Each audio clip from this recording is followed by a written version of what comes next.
The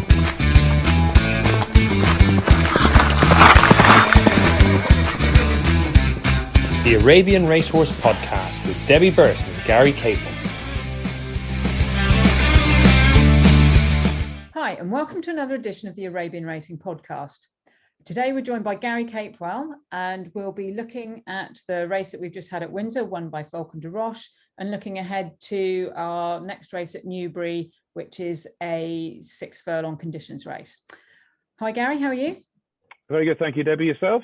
Yeah, not so bad. It's possible we may get joined by Stephen Molyneux. He's en route possibly and may or may not make the deadline.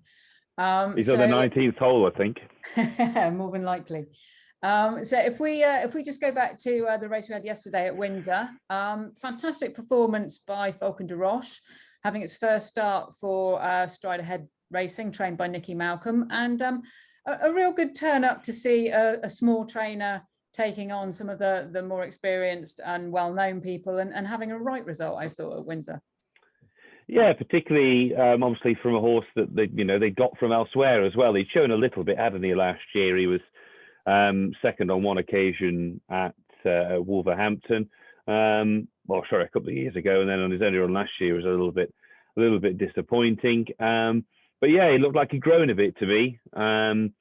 From what I can remember seeing him in the flesh anyway, he was still a little bit green at certain stages. I thought it could just be the track, because there's a lot of turning involved on the figure of 8 course there isn't there. But he knuckled down well when push came to shove. I think the soft ground was possibly a factor as well.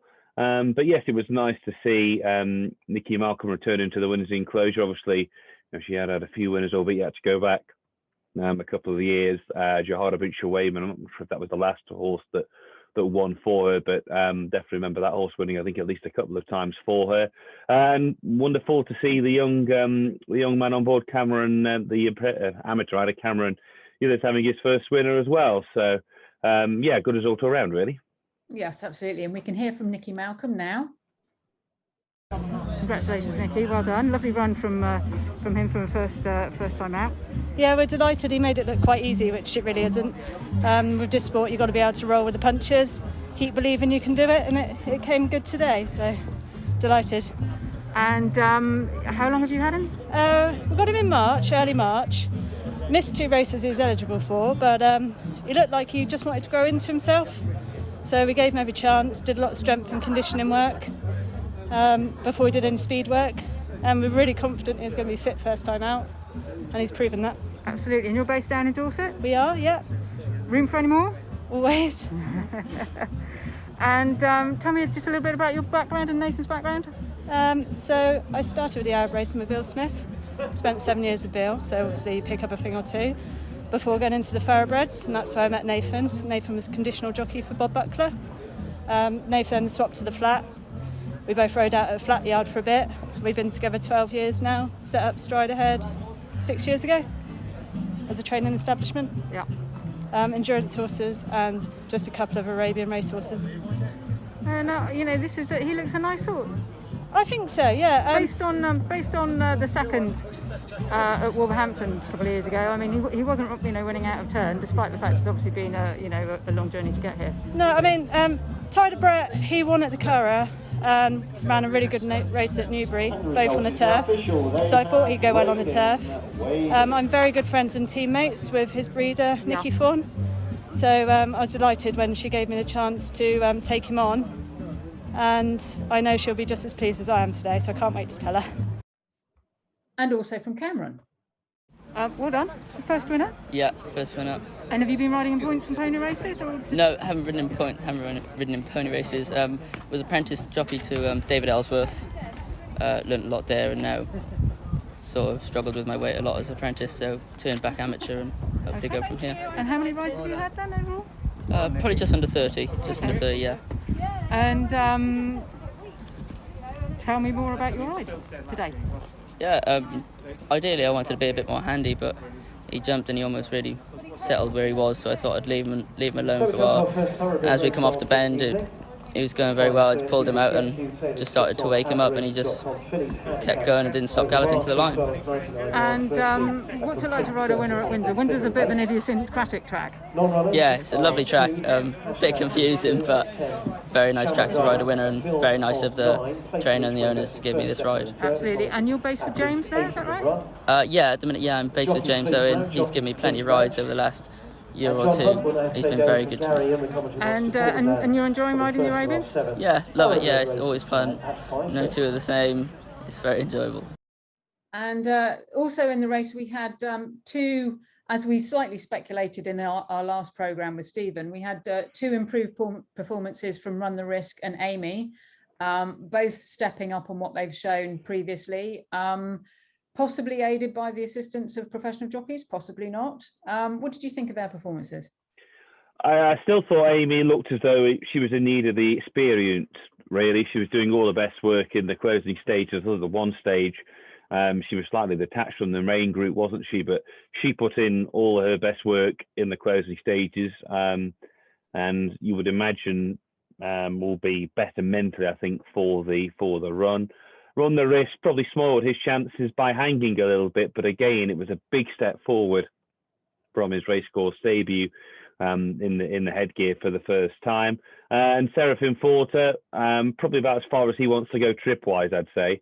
Obviously, he had a hood on for the first time. Travelled perhaps like the best horse in the race, but maybe didn't see it out quite as well as the winner. But he's ran a very solid race, in fairness, to finish second. As I say, travelled probably like the best race on that kind of ground. I'd say it's probably about as far as he wants to be going. So, but yeah, nice performance from the winner, and some pleasing enough efforts in behind, particularly as was mentioned from those two handicap debutants who both took a step forward, from their first and second starts respectively. Yes, and I spoke to I spoke to Alex after the race, and he said that was one of the best rides he'd had recently from Seraphim Forter with the hood on. So I suspect we may see that continued in future races. He certainly, as you say, travelled like the best horse for most of the race, but just didn't have quite the what Falcon de Roche had at the finish line. Yeah, that's what it was, wasn't it? As I say, I'm fairly convinced that's probably about as far as he wants to go stamina-wise. I think he's got form over 10, but I think a mile will probably turn out to be his ideal trip in time. But yeah, it was certainly better than we'd seen from him on his two starts so far this campaign, wasn't it? And gives them something to build on for the remainder of the season. And as you noted about Falcon de Roche looking like he'd grown on a bit, we heard there with Nikki Malcolm that she said that when they got the horse earlier in the year, she felt, or her and Nathan felt, that he needed to strengthen up, and I think certainly that the patience aspect of that paid dividends yesterday. Yeah, definitely. Obviously, he's a 6-year-old now, isn't he? But yeah, we see this quite a lot with the breed, don't we? That some of them don't properly develop until they sort of get into the probably 5 and 6-year-olds. It's not even, we see some horses having their personal best when they get even later on in their career, don't they? When they get to sort of 8 or 9, or maybe even older than that. So yeah, patience is a virtue, as they say, but it's nice to see the connections were awarded for their patience, and be interesting to see how he gets on his next outing. We certainly look forward to that. Speaking of next outings, our next race is a return to Newbury on Thursday. It's the Emirates Breeders International Sprint Stakes. Traditionally, this would have been a prep race for the Zabeel International, which obviously is going to be sponsored this year by the Royal Cavalry of Oman. But it also falls not that far away from Goodwood. And we were saying as we started just off camera that there's a combination of races going on here. There's horses which are probably prepping for that group sprint race, but also we've got Goodwood on the horizon, which is over a mile. We've got, where are we? We've got 12 horses declared, an interesting mix of established older horses and some very young horses who are either debuting or having only their sort of second starts. Pretty difficult race to assess, really. What are your thoughts, Gary? Yeah, it's very difficult to assess because for all the reasons you've already mentioned, you've also got the fact that it's over 6 furlongs, and ideally probably the vast majority of these horses would prefer a little bit further. And then you've also got the ground as well, which I think is it soft at the moment as we record this, and I think there is a little bit of rain around as well. So it's almost, I know there's a few more dry days forecast, but it's there's an element of guesswork, I suppose, involved at this stage, at least anyway, as to what the ground's going to be on Thursday evening. But yeah, it's nice to see some of the younger horses in there as well, and taking on the more experienced performers. We've got some, veterans and well-established horses, the likes of, Keocat and Stormtrooper, both returning from absences. Both have got decent form at Newbury. Both have got form with a bit of cut in the ground, albeit, so I think with Stormtrooper, he would probably prefer the ground to be a little bit more lively. We mentioned Abaya horses that were probably going to be prepping for Goodwood. I think Abaya Athbar and Tajari both fit in that category. Abaya Athbar's obviously already had they both had a run this year already, haven't they? But they're both being campaigned with Goodwood in mind. They finished, was it fourth and sixth, or fifth and sixth in the race? The Goodwood race it was. Yeah, sorry, Gary, can I just stop you there? Pete, really, since Sabir Athbar won at Chelmsford last year, and also when I went to see him for a stable visit, and after the last run, he's desperate to run her over 6.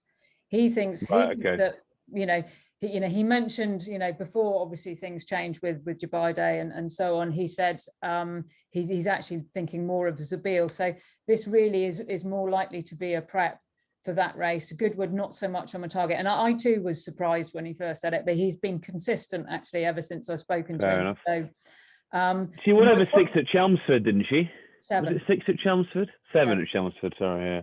And it was after that, and following them in from her last run, when she was, was she fourth last time? Let's have a look. She's third or fourth, wasn't it? I can't remember. It was at Chelmsford again, was it? Because it wasn't a very big field, was it? Yeah, Chelmsford over a mile where she was fourth. Following her in, Joey was saying, I don't know much about your race program, but you could certainly drop her back in trip. So, right, okay. And bearing in mind she's out of a Burning Sand mare as well, I think. Yeah. That's the direction that they're going in. My only problem with her is, of course, she's by Jaffa.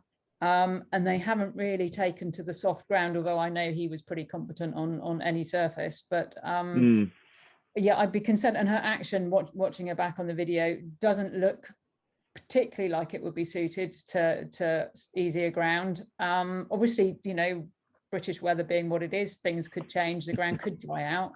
But that, her best performance obviously was at Goodwood, really, when she was 5th in a Group 1, as opposed to her wins on the all-weather. And it was pretty quick at Goodwood last year, so you'd have to be thinking that the soft ground would be against her. Yes, I think that would be a little bit of a concern, wouldn't it? So, but she showed enough pace in that Chelmsford race, and it's interesting that they are going to go down this route with her. We often find that this type of division of race can be a little bit weaker than some of the races over a mile and a little bit further, don't we? So, and as we saw, last year with Orzan, horses that have got form over further, sometimes when they're going that little bit quicker in the early stages or the tempo is a bit quicker than it normally will be, they just tend to travel into the race a little bit better. Now, she travels well anyway, but it may well just be that we see some improvement with her coming back down in trips. So, yeah, she's obviously a fascinating runner of those that are more established. I think the trip will definitely suit Mazza Yunar, who we saw at Wolverhampton in the steadily run race last month, or maybe a couple of months ago when this race is run. And she's got the turn of foot, albeit whether again she'd be more effective on slightly quicker ground. James also runs Nadal Sheba, who probably needs to step up a little bit, but ran well on the most recent outing, did run well on the most recent outing. And then you got the 3-year-old down at the bottom, Manir, who got the better of Al Khaliji at Lingfield back in was it May? I think it was May, wasn't it? So a couple of months ago, by the time this race is run. And you've got young horses down there at the bottom as well. The likes of Upstart Crow, Malata Mathbar as well. 12 runners, fascinating contest. But like you said, it's almost a mix of a couple, if not two, then maybe even three races. Whether those younger horses, for they shape with lots of promise at Lingfield, the likes of Munir and Al-Khaliji, whether they'll be up to putting it up to the more established performers, we'll have to wait and see. But they both shaped like they had a decent level of ability, albeit obviously in a much lower grade of race on their first starts, and it'll be interesting to see how they've progressed and how they'll get on their turf debuts. And I think that's part of the problem with those younger horses stepping up now, is that at this stage it's impossible to really judge the value of that race. Obviously, Amy and Run the Risk, as we've just seen, have stepped forward to be placed in what was it, a 0 to 65 yesterday. Well, not placed, but placed and just out of a frame in the 0 to 65. And they finished out the back of the field in that race. And that wouldn't necessarily be because Munir was that much better, but they were very green. So you can't take a literal interpretation of that race to judge Munir. And it's going to be a fascinating race. Like I say, there's lots of different strands coming from all over. So I'm just looking forward to watching it, and it'd be interesting to see who comes out on top. Absolutely. And of course, you'll not be joining us. When will you be coming back to the racecourse for Arrow? I'm not sure I think it might actually be Goodwood. I'm not sure how many more races there are between now and Goodwood, but I think it may well be the Qatar International at the Glorious meeting, I think. Well, thank you very much for your input today. Look forward to seeing you at Goodwood. That will be a most exciting race that we can look forward to. By the time we come to reviewing this race and previewing that forthcoming race at Lingfield, we should have had the first round of entries in for Goodwood. So that's something else that we can talk about. And hopefully next time we'll be joined by Mr. Molyneux, if you can, we can prize him away from the golf course. Fingers crossed, hopefully. I'm going to say, yeah.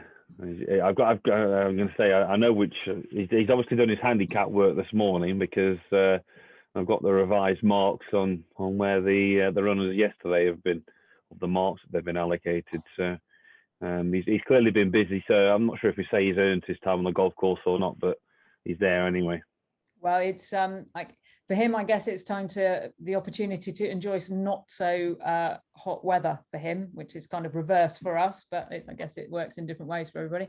Anyway, thank you very much for your time, Gary, and look forward to speaking with you in the not too distant future. Cheers, Debbie. Speak soon.